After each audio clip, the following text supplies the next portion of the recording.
धन्यवाद देते हैं आज के इस दिन के लिए कि हम उसके संगति में हैं। उसका धन्यवाद करते हैं उसकी उपस्थिति के लिए कि वो हमारे बीच में है। और मैं इस समय एक कलाम आप लोगों के बीच में रखना मांगता हूँ जो अब मेरी ज़िंदगी से बहुत रिलेट करता है। मेरी ज़िंदगी से बहुत खुदा ने इस कलाम के द्वारा मुझे बहुत आशीष दी है। I want to bless you with this word. धन्यवाद करते हैं खुदा का कि कोई भी जो काम हो रहा होता है उस समय उस काम की कोई या उस सिचुएशन की कोई परमानेंट डेस्टिनेशन नहीं होती है। जो whatever situation we are in, जिस भी परिस्थिति में आज हम हैं, वो हमारी ज़िंदगी का एक सीन होता है। जैसे मूवीज़ में सीन्स होते हैं। अगर हमने मूवी शुरू से ही अगर हमने देखी है तो हमें कई बार पिक्चर समझ में आ जाती है, पर कई बार जब हम मूवी के बीच में आते हैं तो हमको कई बार सिचुएशन समझ नहीं आती कि ये क्या हो रहा है। कई बार उसका एंड नहीं समझ में आता। And this is how it happens with everyone in our life. हमारी ज़िंदगी में सबके साथ यही चीज़ होती है। और मैं आज एक शख्स के बारे में आप लोगों को बताना चाहता हूँ। एक शख्स की ज़िंदगी से आप लोगों को बरकत देना मांगता हूँ। और ये आपको कलाम मिलेगा दूसरा राजा उसके 4थे अध्याय में। और इससे पहले मैं आपको बताना चाहता हूँ, अगर हमने बहुत सारी कॉमन स्टोरीज सुनी होंगी और बहुत सारी कॉमन स्टोरीज हैं बाइबल में, जैसे यूसुफ की कहानी है, दाऊद की कहानी है या मूसा की कहानी है।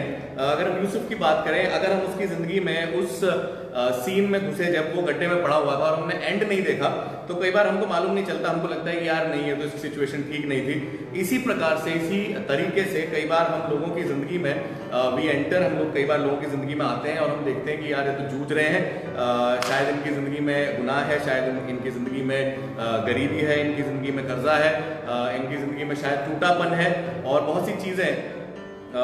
कई बार हम अलग अलग नेगेटिव परिस्थितियों की वजह से सोचने लगते हैं कि शायद यही है जो इनकी ज़िंदगी का जो डेस्टिनेशन है वो यही है, जो डेस्टिनी है वो यही है। और एक औरत है जिसके विषय में मैंने बहुत बार पढ़ा है, बहुत बार प्रचार किया है और मुझे बहुत आशीष इस औरत की ज़िंदगी से मिलती है। दूसरा राजा उसका 4था अध्याय और उसमें एक स्टोरी है 8वें पद से। मैं पढ़ूंगा नहीं, but I just want to tell you the story. यहाँ पर लिखा है कि एक दिन एलिशा शूनेम को गया और वहाँ पे एक लेडी है, यहाँ पे लिखा है, and a well to do woman was there who urged him to stay for a meal, so whenever he came by he stopped there to eat. यहाँ पर पूरा पढ़ने से पहले आपको थोड़ी सी इसकी हिस्ट्री बताना चाहता हूँ, इस लेडी के बारे में बताना चाहता हूँ। ये जो शूनमाइट वुमेन है या जो शूनम की ये जो लेडी है वो अमीर थी। सबसे पहले तो शी वॉज वेल्दी, उसके बाद पैसा था और उसके पास परमेश्वर के लिए एक दिल था। परमेश्वर के लिए she had a heart for God और वो परमेश्वर के जन की बहुत इज्जत करती थी। लिखा हुआ है कि जब एलिशा वहां से निकला तो उससे कहा कि तू आके खाना खा। और उसके बाद 9वें पद में लिखा है, she said to her husband, I know that this man who often comes our way is a holy man of God, let's make a small room on the roof and put in it a bed and a table, a chair and a lamp for him, then he can stay there whenever he comes to us. उसने इस बात को कहा कि आओ हम इस खुदा के खादिम के लिए सारे इंतजाम करें, एक कमरा बनाएं उसके लिए, एक टेबल रखें उसके लिए, एक कुर्सी रखें और एक लैम्प भी रखें जिससे वो पढ़ सके, अपना अध्ययन कर सके, चीज़ों को कर सके। उसका ख्याल करने लगे।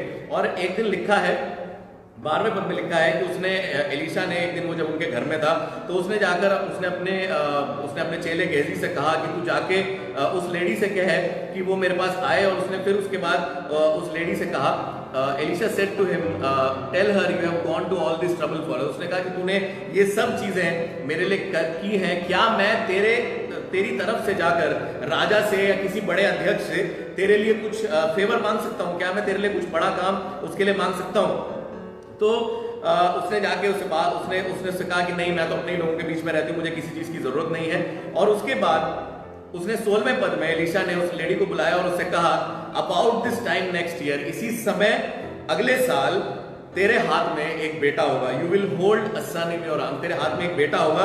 और उसके लिए वो ऑब्जेक्शन करने लगी, कहने लगी कि नहीं देखो, ऐसा ना करो, ऐसा मेरे को ना बताओ, इसी गलतफहमी में ना दो, मुझे मत दो। लिखा है डोंट मिसलीड योर सर्वेंट। उसने इस बात को कहा कि नहीं देखो, मेरे से ऐसी बात ना कहो, मैं अब अपनी जिंदगी में सेटल हो चुकी हूँ मुझे अब इस बात से कोई प्रॉब्लम नहीं है। कई बार ना हम अपनी प्रॉब्लम्स में, अपनी सिचुएशंस में, अपनी नेगेटिव स्थिति में कई बार सेटल हो जाते हैं and we are left with no hope. हम कई बार होपलेस हो जाते हैं और हम अपने आप को सेटल कर लेते हैं इस बात को कह के कि नहीं, अब जिंदगी ऐसे ही रहेगी, अब नेगेटिविटी नहीं जाएगी, अब ये रिश्ता जो खराब हो गया ये ठीक नहीं हो सकता, अब पैसे की तंगी में हम ऐसे ही जिएंगे जिंदगी भर, ये कर्जा कभी खत्म नहीं होने वाला है, ये बीमारी जो सालों से लगी हुई है ये बीमारी कभी ठीक नहीं होगी। We sometimes are settled in that situation. और यहाँ पर वो औरत भी इसलिए घबराई क्योंकि उसने मुझे लगता है बहुत समय से शायद पॉजिटिव कोई थॉट उसके पास आया ही नहीं होगा। और कई बार मैं कई लोगों से मिला हूं, कई लोगों से मेरी मुलाकात रही है जो पॉजिटिव सोच ही नहीं सकते। कई लोग अपनी जिंदगी की बंधुआई में, अपने पास्ट एक्सपीरियंसेस की वजह से, अपने परिवार की वजह से, जिस परिवार में वो बचपन से पले बड़े हैं, अपने फैमिली बैकग्राउंड की वजह से, they have become so negative कि अच्छी परिस्थिति में भी वो बुरी चीज को ढूंढने लगते हैं। मैं कई लोगों से मिला हूं जिनको आप कोई अच्छा कोई आइटम दें या कुछ अच्छा गिफ्ट दें तो वो उसमें पहले नेगेटिविटी ढूंढने लगते हैं। अच्छा इसमें ये नहीं है, इसमें ये नहीं है। वो ये नहीं देखते कि उसमें अच्छाई क्या है। किसी भी प्रोडक्ट में कई बार पॉजिटिव्स होते हैं, नेगेटिव्स होते हैं, just the way you look at it. आपका माइंडसेट कैसा है यही दर्शाता है। आपके पास कोई चीज अगर नहीं आती है, नया आइटम आपके पास कुछ आता है, गिफ्ट आता है, किसी ने आपको कोई तोहफा दिया है, तो आप हमेशा उसकी अच्छाई ढूंढने की कोशिश नहीं कर पाते अगर आप नेगेटिव परिस्थिति में जिए हैं तो। और इस लेडी के साथ भी वही परिस्थिति थी, इस लेडी के साथ भी वही सिचुएशन थी। और मैंने ये लिखा है कि उसका जो बांझपन था या जो उसका बैरननेस था वो एक सीन था उसके लाइफ का जिसको वो पूरी मूवी समझने लगी थी। वो एक सीन था कि उसकी कोख नहीं खुली हुई थी, उसको बच्चा नहीं था और ये बात खुदा के खादिम को मालूम थी और उसने इसीलिए उसको बुलाकर इस बात को कहा कि इसी समय अगले साल तेरे पास बच्चा होगा। खैर ये सीन खत्म होता है और इसके आगे कहानी बढ़ती है और मैं इसको आगे पढ़ रहा हूँ। 17वें पद में लिखा है द वुमन बिकेम प्रेग्नेंट, वो गर्भवती हुई और 1 साल के बाद जैसा एलीशा खुदा के खादिम ने उसको कहा था वैसे ही उसको एक बेटा हुआ। आगे लिखा है 18वें पद में कि वो बच्चा बढ़ता गया और एक दिन की बात है कि वो बाहर खेतों में था अपने पिता के साथ और उसने कहा मेरा सर, उसके सर में दर्द हुआ और वो उसका जो पिता था वो उसको उठा के ले गया उसकी माँ के पास, शुनमिन औरत के पास उसको लेकर गया। और जब मालूम चला, यहाँ पे लिखा है 20वें पद में the boy sat on her lap until noon, वो दोपहरी तक उसकी गोदी में बैठा रहा और उसके बाद वो मर गया। उसके बाद वो बेटा जो कि आश्चर्य कर्म के बाद उत्पन्न हुआ था, जो कि आश्चर्य कर्म के बाद एक बांझपने की सिचुएशन के बाद उस लेडी को जो बेटा मिला था, जो खुदा के खादिम की बड़ी प्रोफेसी के बाद उसको मिला था, वो बेटा मर गया। आप सोच के देखिए कई बार हमारी जिंदगी में शायद ऐसा हो सकता है। मैं आगे आपको अपनी जिंदगी की गवाही बताना चाहूंगा जरूर से। कई बार हमारी जिंदगी में ड्रीम्स होते हैं, कई बार हमारी जिंदगी में सपने होते हैं और वो कई बार मर जाते हैं। कई बार हमको लगता है कि नहीं अब ये स्टॉप हो गया है, it's the end of my life, it's the end of my vision, it's the end of my dream और आगे कुछ नहीं होगा।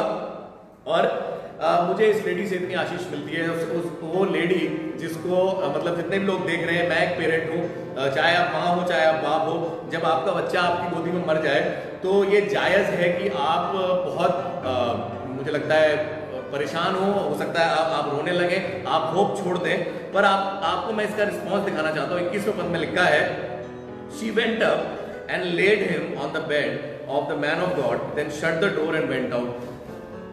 आपके घर में मौत हुई है, करना तो ये चाहिए था कि आपको फ्यूनरल के प्लान्स बनाने चाहिए थे। करना ये चाहिए था कि आप तैयारी करने लगते, आप सबको बुलाते, सबको, उस जमाने में फोन तो नहीं था पर आप वो सब लोगों को भेज सकती थी, अपने नौकर चाकरों को, रिश्तेदारों तक खबर पहुंचा सकती थी कि मेरा बेटा मर गया है और अब मैं तैयारी कर रही हूँ कि मैं इसको गाड़ दूं और इसका अंतिम संस्कार करूं। पर यहाँ पे एक अजीब सी बात उस लेडी ने करी। मुझे लगता है after the birth of her son, उसके बेटे के होने के बाद उसका माइंडसेट थोड़ा चेंज हुआ है। वो नेगेटिविटी से पॉजिटिविटी की तरफ आ गई है और उसको समझ में आया कि जब खुदा के खादिम के कहने से मुझे बच्चा मिल सकता है तो वही बच्चा अगर मर भी गया है तो मैं खुदा के खादिम के बाद दोबारा जाके दुहाई दूंगी तो बच्चा जी भी सकता है। और इस पॉजिटिव माइंडसेट के साथ उसने अपने पति को कहा कि भाई ऐसा है, मैं एक नौकर और एक गधा मुझे दे ताकि मैं परमेश्वर के खादिम के पास, खुदा के खादिम के पास जल्दी से जाऊं और जल्दी से लौट सकूं। उसने अपने पति से इनफैक्ट कहा तक नहीं कि मेरा बेटा मर गया है। और उसके बाद उसके पति से कुछ डिस्कशंस हुई, उसमें मैं आपको ले जाना नहीं मांगूंगा। पर यहाँ पे मैं आपको ले जाना चाहता हूँ 26वें पद में, जहाँ पे गेहजी ने उसे देखा और गेहजी उसके पास गया और गेहजी ने उससे पूछा कि क्या तू ठीक है, क्या तेरा पति ठीक है, क्या तेरा बच्चा ठीक है। उसके जवाब से मुझे इतना सरप्राइज हुआ, मैं सच बता रहा हूँ। मुझे लगता है हमको इतनी आशीष इस बात से मिल सकती है अगर हम इस बात पे ध्यान दें। उसने बोला एवरीथिंग इज ऑल राइट। हमको थोड़ी देर रुक के इस बात को सोचने की कोशिश करनी चाहिए, थोड़ा सा अपना इमेजिनेशन हम लोग दौड़ाएं, थोड़ा सा अपना माइंड उस जगह पर लेके जाएं। एक औरत का बच्चा मर गया है और वो कह रही है एवरीथिंग इज ऑल राइट। कई बार हम नेगेटिव परिस्थिति में ये स्टेटमेंट नहीं बोल पाते हैं कि एवरीथिंग इज ऑल राइट। हम नेगेटिव परिस्थितियों की बातें बहुत बार करते हैं। हम कई बार कहते हैं कि नहीं, सब कुछ खराब है, वो ठीक नहीं है, ये ठीक नहीं है, सिचुएशन खराब है। पर परिस्थिति के खराब होने के बावजूद उस परिस्थिति के बीच में she is saying everything is all right. एक ट्रांसलेशन में, इंग्लिश के ट्रांसलेशन में लिखा है she said all is well. और हम लोग को मालूम है कि ये ऑल इज वेल जो एक स्टेटमेंट है, वो एक हिंदी पिक्चर का बड़ा फेमस डायलॉग है, थ्री इडियट्स का, जहाँ पर वो लोग इस बात को हंसी मजाक में कहते हैं। बट मैं सोचने लगा कि कई बार मूवीज में भी बाइबल से ही लोग इंस्पायर होकर डायलॉग्स बनाते हैं। और ये वाली बात अपने आप को बताना बहुत जरूरी है, that everything is all right despite the negativity all around us. आसपास जब परिस्थिति खराब है, उसके बावजूद हमको अपने आप को अपने दिल पर हाथ रख के और आसमान की ओर देखकर इस बात को कहने की जरूरत है कि एवरीथिंग इज ऑल राइट, सब कुछ ठीक है। और उसके बाद आगे लिखा है कि वो एलिशा के पास गई, गेहजी उसे रोकने लगा, बहुत से डिस्कशंस हुए, बहुत सी बातें हुई। और उसके बाद उसने 28वें पद में थोड़ा सा आर्गुमेंट किया एलिशा से। उसने बोला कि क्या मैंने तुझसे बेटा मांगा था? मैंने तुझसे कहा ही था कि तू मेरी उम्मीद मत बढ़ा। She said in verse 28, didn't I tell you don't raise my hopes. मैं बताऊं, मैंने बहुत से लोगों को देखा है जिनको आशीष अपनी जिंदगी में लेनी नहीं आती है, और वो इतनी नकारात्मक परिस्थिति में क्योंकि जिए हैं, उनकी फैमिली लाइफ खराब रही है, उनको जब कोई सामने खड़े होकर बरकत दे भी रहा होता है ना, तो उस समय भी वो उस बरकत को ले नहीं पाते हैं, because their mind is full of negative thoughts. नकारात्मक परिस्थितियों और नकारात्मक बातों से उनका दिल और दिमाग भरा होता है। और वो ये लेडी जैसे कह रही, didn't I tell you don't raise my hope, मेरी उम्मीद को मत बढ़ा। हम परमेश्वर से कई बार कहते हैं, हम लोग जब थोड़ी सी कोई पॉजिटिव चीज अपनी जिंदगी में देखना शुरू करते हैं तो एकदम से हमारे सामने ना नेगेटिविटी आ जाती है और हम सोचते हैं कि यार नहीं, ऐसे देखो लास्ट टाइम भी हुआ था, ऐसे तो ये चीज लास्ट टाइम में हमें लग रही थी कि ठीक हो जाएगी, पर देखो हुई नहीं, हम अभी भी उसी सेम परिस्थिति में है, पूरी तरीके से चीजें ठीक नहीं हुई हैं। 29वें पद में एलिशा ने गेहजी से कुछ बातें करी, वो गया। और मैं पूरी स्टोरी आपके बीच में नहीं रखना चाहूंगा, पर बिल्कुल अंत में मैं ले जाना चाहता हूँ।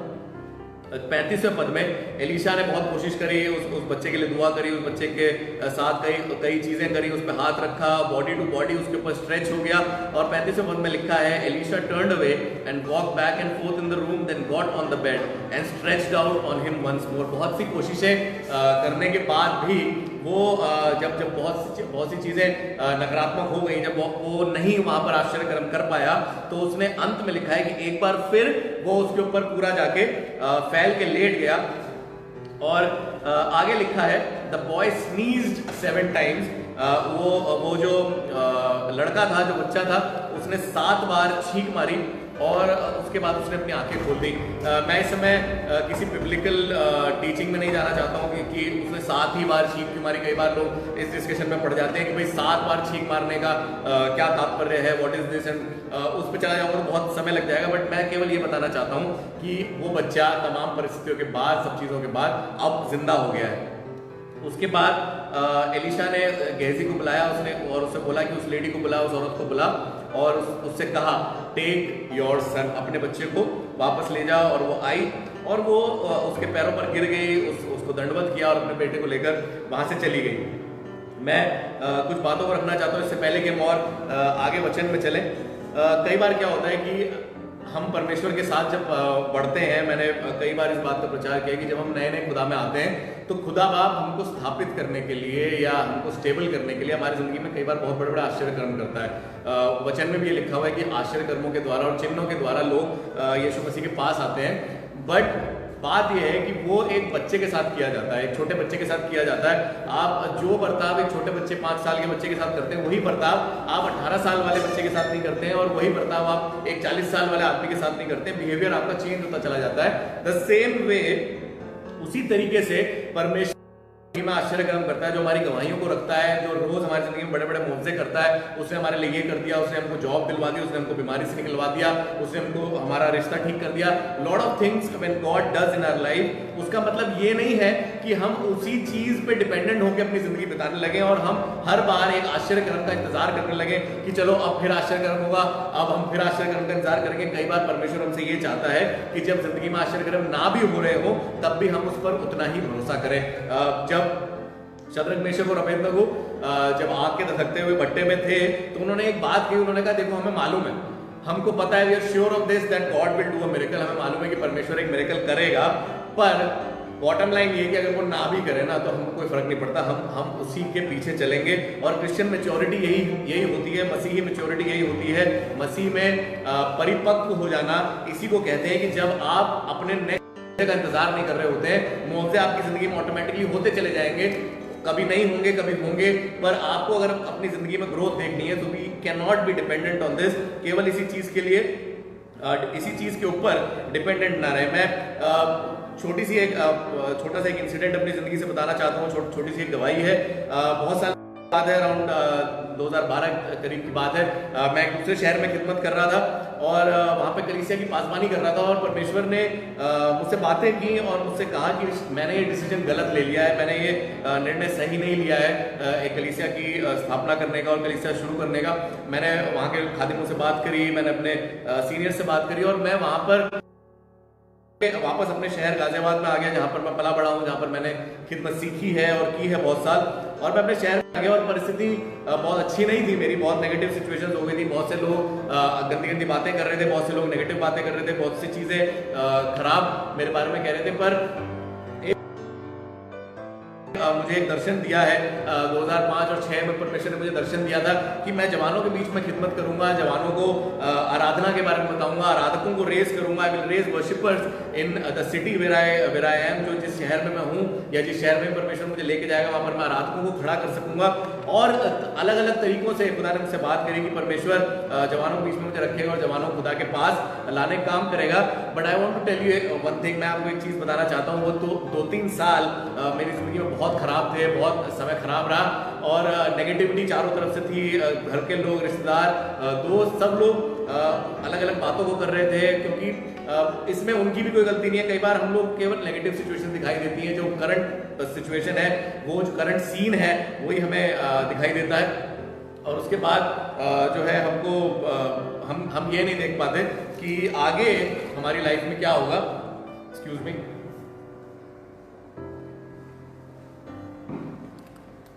हम लोग कई बार अपनी करंट परिस्थिति को परमानेंट सोच के बैठ जाते हैं। और मैं जब वापस लौट के आया गाजियाबाद शहर में, जब मैं वापस लौट के आया तब मेरा बेटा जस्ट हुआ था, बड़ा बेटा। और उसके बाद खुदा ने धीरे धीरे करके काम करने शुरू करे। मैं खिदमत नहीं कर पाया कुछ समय के लिए, और उसके बाद जब मैंने खुदा की खिदमत करनी शुरू करी तो मैं धन्यवाद देता हूँ अपनी कलीसिया का, खादिम का, जिन्होंने मुझे मौका दिया कि मैं यहाँ पर परमेश्वर की खिदमत कर सकूँ, जवानों के बीच में खिदमत को कर सकूँ। और हमने छोटी सी एक यूथ मीटिंग करनी शुरू करी, हमने आराधना के बारे में बातें करनी शुरू करी और धीरे धीरे करके बच्चे बढ़ते रहे, धीरे धीरे करके लोग सीखने लगे, म्यूजिक सीखने लगे, आराधना कैसे करते हैं, आराधना कैसे करवाते हैं, उन चीज़ों के बारे में सीखने लगे। और अब मैं 5 साल बाद जब इस चीज़ को देखता हूँ, जब 5 साल के बाद जब मैं आशीषों को देखता हूँ चारों तरफ की 15-20 बच्चे हैं जो म्यूजिक बजा सकते हैं, जो 15-20 बच्चे हैं जो आराधना में लीड करवा सकते हैं, जो गीतों को करवा सकते हैं, कई बच्चे हैं जो गीत लिखते हैं। और धीरे धीरे करके इस कलीसिया में जवानों की तादाद बढ़ती गई, जब इस ग्रुप में जवानों की तादाद बढ़ती गई। और इस समय हम लोग एक अच्छी वर्शिप टीम, हमारी कलीसिया में अच्छे लोग हैं। और ऐसा नहीं है कि 4-5 ही लोग हैं, बहुत सारे लोग मिलकर बहुत से काम कर पाते हैं, बहुत सी चीज़ों को कर पाते हैं अलग अलग तरीके से। पिछले साल हमने वर्शिप कॉन्सर्ट किया, जो कि मेरा बहुत बड़ा सपना था। बहुत सालों से मैं सोचता था कि शायद मैं कभी कर पाऊँ इस चीज़ को, और हमने जोनल लेवल पे इस वर्शिप कॉन्सर्ट को किया, जहाँ पर सारी कलीसियाएँ ABC गाजियाबाद जोन की मिलके सबने आराधनाएं की। हमारे कलीसिया से सारे बच्चे इन्वॉल्व थे, कोई म्यूजिक बजा रहा है, कोई गा रहा है, सब चीज़ों को कर रहा है, एडमिनिस्ट्रेशन के काम कर रहा है, एवरीथिंग वॉज बीइंग डन। और साथ ही साथ दूसरा काम हमारी ज़िंदगी में ये हुआ, क्योंकि ये ABC के प्लेटफॉर्म पे हो रहा, तो मैं इस बात को ज़रूर से बता भी सकता हूँ। और थोड़ा कमेंट भी कर सकता हूँ कि हम लोग लास्ट ईयर एबीसी का टूर्नामेंट जीते पहली ही बारी में। गाजियाबाद जोन टीम लेके गया। आसपास के लोग जो बैठे हुए हैं इस समय चर्च में हंस भी रहे हैं इस बात पे, बट मेरे लिए बहुत बड़ी उपलब्धि है, क्योंकि इसको भी मैं अपनी मिनिस्ट्री का हिस्सा समझता हूँ। इस बात को भी कि मैं क्रिकेट खेलने के द्वारा, क्रिकेट खिलाने के द्वारा बहुत से जवानों के साथ खिदमत कर पा रहा हूँ। जो जवान वर्शिप टीम में नहीं है, जो केवल चर्च आ पाते हैं, किसी तरह उनकी जॉब्स हैं, अलग अलग चीजें हैं, and they have started coming to the church. वो कलीसिया में जुड़ गए हैं, परमानेंट हुए हैं, आराधना कर पाते हैं, गंदी नशे की आदतों से बाहर निकल के आ पाए हैं, उनकी जिंदगी अच्छी हो रही है, खुदा ने उन्हें आशीष दी है। मैं आपको ये गवाही अपनी इसलिए बता रहा हूँ क्योंकि इस कहानी से मैं बहुत ज्यादा रिलेट कर पाता हूँ, क्योंकि मैं एक समय पर सोच रहा था कि मेरा सपना मर गया है। मैं एक समय पर ये सोच रहा था कि मेरा विजन मर गया है, और मैं अपने ऊपर और खुदा के उस वादे पर डाउट करता रहा 1-1.5-2 साल तक कि क्या खुदा तूने मेरे लिए चुना भी है, मुझे चुना है इस काम के लिए, या मैं बस मेरी जिंदगी यही खत्म हो जाएगी। अब मैं पूरी जिंदगी केवल शायद नौकरी करूंगा, शायद बिजनेस करूंगा, मेरी मिनिस्ट्री खत्म हो चुकी है। क्योंकि बहुत से लोगों ने ये बात मेरे कान में आके बोली, मुझे इनडायरेक्टली बताया। बहुत से लोगों ने कहा कि भाई एक बार जब इस तरीके का कुछ हो जाता है ना, तो आपका नाम खराब हो जाता है, आपकी रेपुटेशन खराब हो जाती है, एंड अब ना खिदमत में बहुत ज्यादा तुम कर नहीं पाओगे। या तो आप एबीसी से हटके खिदमत करो, तो हो सकता है आपको चांस मिले। पर मैं सच बता रहा हूँ, मैं खुदा का धन्यवाद देता हूँ, इस कलीसिया का धन्यवाद देता हूँ, सारे जवानों को जो मेरे साथ मिलके परमेश्वर की खिदमत करते हैं, मेरी फैमिली है, मेरे भाई बहन है, सबका धन्यवाद देता हूँ कि वो मेरे साथ लगे रहे और हम परमेश्वर की खिदमत कर पाए। और जो मैं सोचता था कि मेरा विजन मर गया है, या I have lost my vision, I am dead, मेरी ब्लेसिंग खत्म हो गई है, वो ब्लेसिंग परमेश्वर ने अब 100 गुना वापस लौटा दी है। वो 100 गुना वापस परमेश्वर ने मुझे उस खिदमत को दिया है, और बहुत से काम मैं कर पा रहा हूँ। इस लॉकडाउन के दौरान अलग अलग लोगों ने हमसे कांटेक्ट किया, हमको बोला कि आप आइए, आप प्रचार कीजिए, आप आराधना कराइए। ये सब उपलब्धियां इसलिए नहीं आ रही कि हम बहुत अच्छे हैं, पर ये इसलिए आ रही क्योंकि परमेश्वर के पास अभी भी वो रिजरेक्शन पावर है। जो वो जब वो मर गया था, तो वो एक सीन था, जो क्रूस पे लटका हुआ था, तो वो एक सीन था जब लोग सोच रहे थे कि अब तो यीशु मसीह खत्म हो गया, अब आगे इसके क्या होगा। पर 2 दिन बाद वो जिंदा हुआ, वो मुर्दों में से जिलाया गया, वो उठा और उसने लोगों को बचाना शुरू कर दिया। And still in the business of saving people, saving lives. मैं एक और जगह आपको ले जाना चाहूंगा, उसके बाद मैं दुआ करूंगा। ये कहानी शूनेमाइट वुमेन की, या शूनी जो स्त्री है, उसकी अभी खत्म नहीं हुई है। हम लोग को लगता है कि शायद यहीं पर सब कुछ, देखो हैप्पी एंडिंग हो गई, बच्चा जी गया, सब कुछ बहुत बढ़िया हो गया। पर ताज्जुब की बात यह है कि आगे 4 चैप्टर्स आप चलेंगे तो एक और जगह पर इस औरत का जिक्र है। चैप्टर 8 2 किंग्स, दूसरा राजा, उसका 8वां अध्याय, और उसके पहले से 6ठे पद में कुछ बात लिखी है। एलीशा राजा के वहां पर राजा के उसमें है, राजा के घर में है, और वहां पर बात कर रहा है इनफैक्ट, और वहां पर बात हो रही है।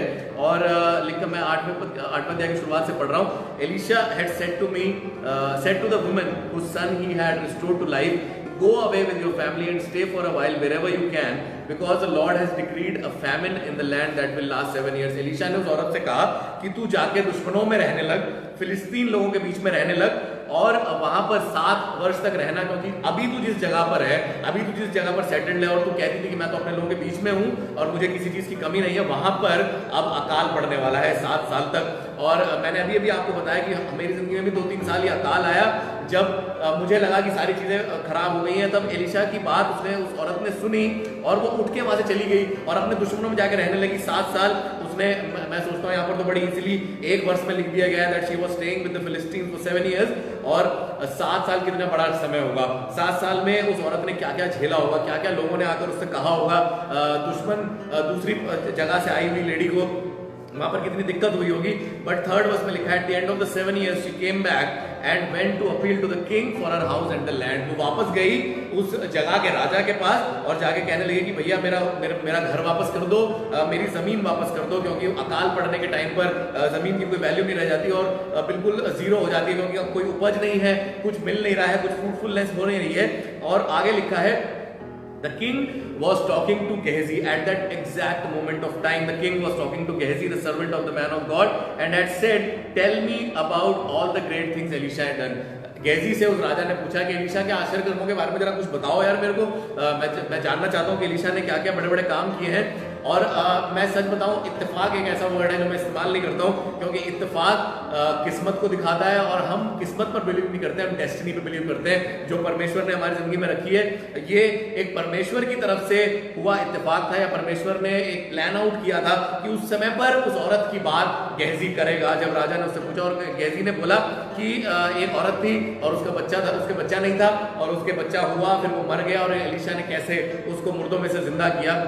और गेहजी आगे उस बात को बताने लगा कि जब जैसे जैसे बताने लगा और तभी वो लेडी वहां पर आई और गेहजी ने बोला, this is the woman my lord the king and this is her son whom Elisha restored to life. यही वो लड़का है, वो औरत और वो लड़का दोनों उसी समय पर उस जगह पर आ गए जब गेहजी एलीशा के बारे में बता रहा था। खुदा का खादिम वहां पर है भी नहीं, एलीशा वहां पर है भी नहीं, और एलीशा की बातें वहां पर हो रही हैं, एलीशा के चर्चे वहां पर हो रहे हैं और उस औरत के और उसके लड़के के चर्चे वहां पर हो रहे हैं। और तब छठे पद में उस राजा ने पूछा था, king asked the woman about it and she told him.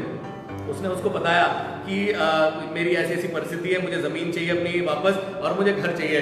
मैं अंत में बात बता के खत्म करूंगा। वो आई थी वापस अपनी प्रॉपर्टी को ढूंढने। हम कई बार अपने सपने को लेकर जाते हैं, कई बार हमारे सपने टूट गए हैं, कई बार हम चीजों को लेकर जाते हैं। वो वापस आई थी कि वो अपने घर को, उसको उसका घर मिल जाए और उसकी थोड़ी सी जमीन जो है वो उसकी जमीन उसको मिल जाए। पर यहाँ पर राजा की बरकत देखिए, और यहाँ पर जो राजा ना वो यीशु मसीह को दर्शाता है, या यहोवा परमेश्वर को दर्शाता है, जो हमें ये वाली बात कह रहा है, give back everything that belong to her. उसको सारी चीज वो वापस कर दे जो उसकी है। पहली बात, ये पहली चीज है, यहाँ पर खत्म नहीं हो जाता। और आगे लिखा है, including all the income from her land from the day she left the country until now। मैंने जब ये वर्ष पढ़ी ना तो मुझे समझ नहीं आया भाई कौन सी इनकम, अकाल में कौन सी इनकम होती है, अकाल में कौन सी फसल की उपज होती है, कहां से क्या किस इनकम की बात कर रहे हो। मैं आपको एक बात बताना चाहता हूँ, परमेश्वर जब हमारे टूटे हुए सपने वापस करता है तो केवल वो सपना वापस नहीं करता पर उसके साथ एडिशनल ब्लेसिंग्स भी देता है, साथ ही साथ और आशीषें देता है। उस 7 साल में अकाल पड़ा और लोगों के पास खाने को नहीं था, और राजा तुम ये कह रहे हो कि उस समय की इनकम भी से वापस कर दो। कई बार परमेश्वर आपके एक एक एफर्ट को देखता है। He looks at your efforts, he looks at your work. पौलुस ने इस बात को कहा कि जो कुछ तू परमेश्वर के लिए काम करता है, जो चीजें तू परमेश्वर के लिए करता है, उसको कभी भी हल्के में मत लेना, क्योंकि तेरा जो भी काम है, जो भी काम तूने उसके लिए किया है, जो भी एफर्ट तूने उसके लिए किया है, उसको वो नहीं भूला है, वो उसको नहीं भूला है, और वो तेरे हर मेहनत का फल तुझे वापस जरूर से देगा। सारी इनकम उसने लौटा दी। मैं इस बात को बताए खत्म करूंगा, हम दुआ करेंगे। मैं दरखास्त करूंगा कि आशीष भाई कीबोर्ड पे आ जाए। इससे पहले हम दुआ करें, थोड़ी सी आराधना करेंगे, परमेश्वर का धन्यवाद करेंगे।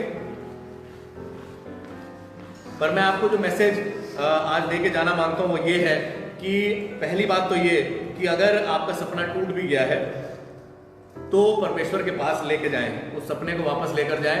टेक इट टू जीसस, क्योंकि वो ना केवल उस सपने को वापस लाने की कुवत रखता है, पर वो साथ ही साथ उसमें 7 गुना ज्यादा उसमें आशीष देने की कुवत रखता है। If we are in a negative situation, if we are in a depressing situation, हम अगर ऐसी परिस्थिति में हैं जहाँ पर हमको शायद दिक्कत हो रही है, जहाँ हमको परेशानी हो रही है, दिक्कतें हो रही है, ये केवल एक हमारी जिंदगी का एक सीन है जो कि खत्म हो जाएगा। मूवी अभी हमारी जिंदगी की बहुत बची है, destiny is in front of us. हम लोग उस शूनमिन औरत से सीखें इस बात को जिसने नेगेटिव परिस्थिति में इस बात को कहा, एवरीथिंग इज ऑल राइट।